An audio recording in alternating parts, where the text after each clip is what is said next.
When I first opened my front door that mild April morning, I had no idea my entire world was about to transform. My name is Catherine, and I'm 54 years old. I'd been living alone since my husband passed 4 years ago. I'd settled into a comfortable solitude, nurturing my garden beds, browsing through dusty photo albums of vacations long past, and welcoming my daughters and their children for weekend gatherings. It was calm, predictable, untouched by anything unexpected. Then Daniel arrived. He was 26, the nephew of my late husband's childhood companion. He was meant to stay only a weekend, stopping through on his way to a new position out west. Standing there at my threshold with his worn duffel bag, his deep green eyes catching the morning light, I never could have imagined how his presence would awaken something dormant within me. At first, everything felt ordinary. Daniel settled into the spare bedroom and spent his hours wandering the nearby trails or sitting beneath the old oak tree with a journal in hand. He was quiet, thoughtful, with an introspective nature that captivated me without trying. I found myself watching him from the kitchen window as he explored the property. His slender frame moved with an effortless grace that was impossible to ignore. It began simply enough. One bright afternoon, I was struggling with a stubborn garden gate that had been crooked for months. Daniel appeared beside me, gently took the wrench from my grip with a slight smile, and said, "Would you let me try?" I started to decline, but he was already working. Watching him stirred something familiar. His deliberate motions and quiet concentration echoed my husband in his younger years. Yet Daniel possessed his own quality, a tender attentiveness that made the moment feel unexpectedly vivid. In the days that followed, his company became a quiet blessing. We'd sit on the back patio as evening approached, drinking iced tea and talking about everything and nothing. He spoke about his childhood, his search for purpose, and his love of poetry. I shared memories of my husband, my daughters, and the life I'd constructed, one that now felt like it belonged to someone else. There was something in how he looked at me, a gentleness, a recognition, that made me feel visible again after years of fading into the background. But the true shift happened when we decided to clear the attic. I'd avoided that space since my husband's death. It was filled with forgotten boxes, dusty heirlooms, and memories I wasn't prepared to confront. Daniel noticed me straining with a heavy trunk and moved to help. As we sifted through the contents, we discovered a bundle of old love letters. Daniel lifted one, a note I'd written to my husband during our courtship. My words brimmed with youthful hope and innocent dreams. He read a passage softly, then looked up at me. "This is beautiful," he said quietly, his voice genuine. I smiled awkwardly, slightly flustered. "That was a lifetime ago. You're still that same woman," he replied, his gaze holding mine with steady warmth. The room grew still. The air thickened with something unspoken. My chest felt lighter, as though an ember long extinguished was flickering back to life. Without hesitation, he leaned forward and placed a gentle kiss on my forehead. It was soft, uncertain.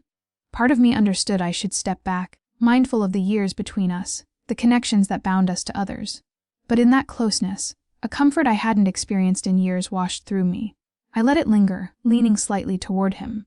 When we pulled apart, reality flooded back. I stood quickly smoothing my cardigan. "We can't," I said, not meeting his eyes. "It isn't appropriate." Daniel didn't protest. He simply nodded, regret flickering across his face but respect steady in his voice. "I didn't intend to make you uneasy." But uneasy wasn't the word. I was confused, uncertain, and more alive than I'd felt in years. Over the following days, neither of us addressed what had happened. Yet the space between us had shifted. Every glance, every quiet moment carried new weight.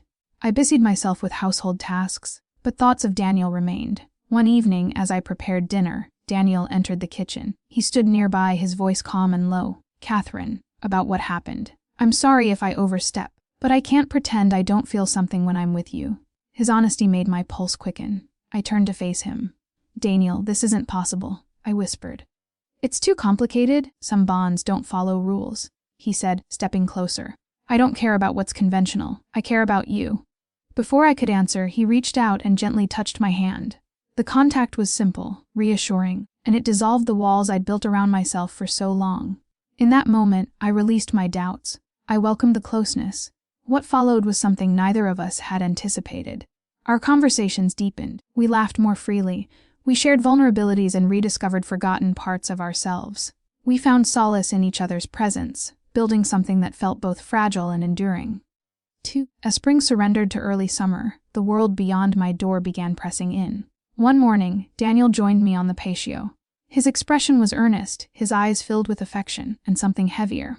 "Catherine, I can't stay here forever," he said quietly. "I have responsibilities waiting for me, and you deserve someone steady, someone who can truly be here."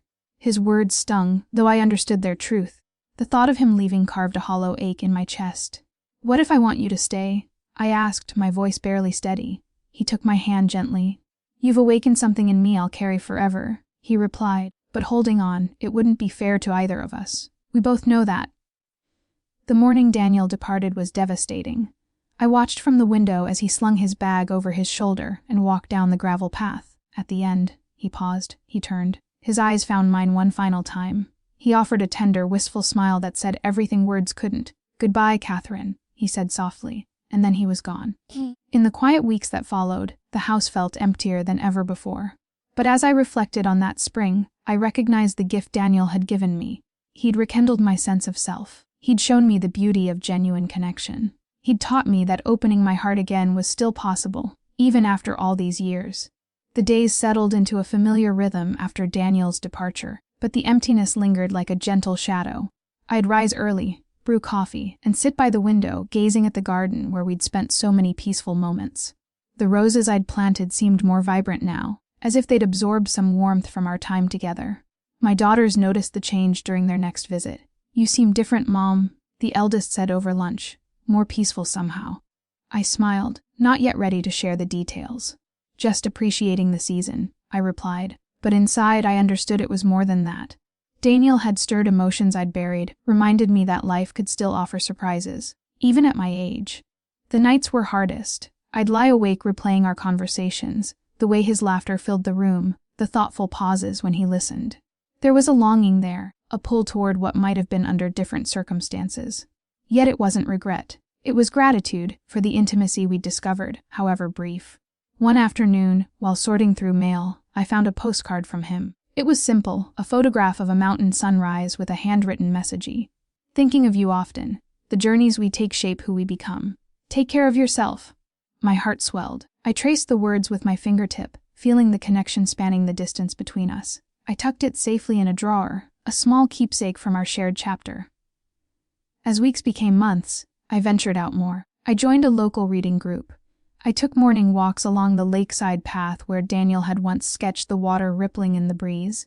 Each step felt like reclaiming a piece of myself I'd lost. The tension of our unspoken feelings had softened into a gentle memory, one that brought smiles rather than sorrow. Friends sometimes asked if I felt lonely. I'd shake my head. Not anymore, I'd tell them. The emotional bridge we'd built had revealed a strength within me I never knew existed. Still, in quiet moments I'd wonder about him. His new position, his dreams taking shape, the life he was building. The longing never completely disappeared. It became a soft undercurrent, a constant reminder of how powerful human connection could be. Life, I came to understand, wasn't about avoiding complications. It was about embracing the ones that touched your soul. And so, with that spring forever etched in my heart, I moved forward, carrying the warmth of what we'd shared into every day that followed. Some people enter our lives like storms, sudden and overwhelming.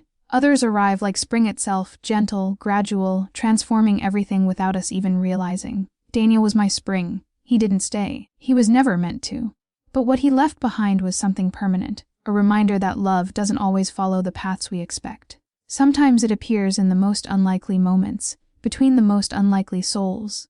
And sometimes the briefest connections leave the deepest impressions. I still tend my garden. I still flip through those old albums. I still welcome my daughters and their growing families for weekend visits. But now, there's something different in the way I move through my days. A lightness.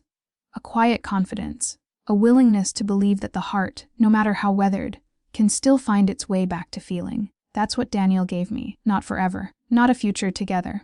But something equally precious, permission to feel again. And for that, I will always be grateful.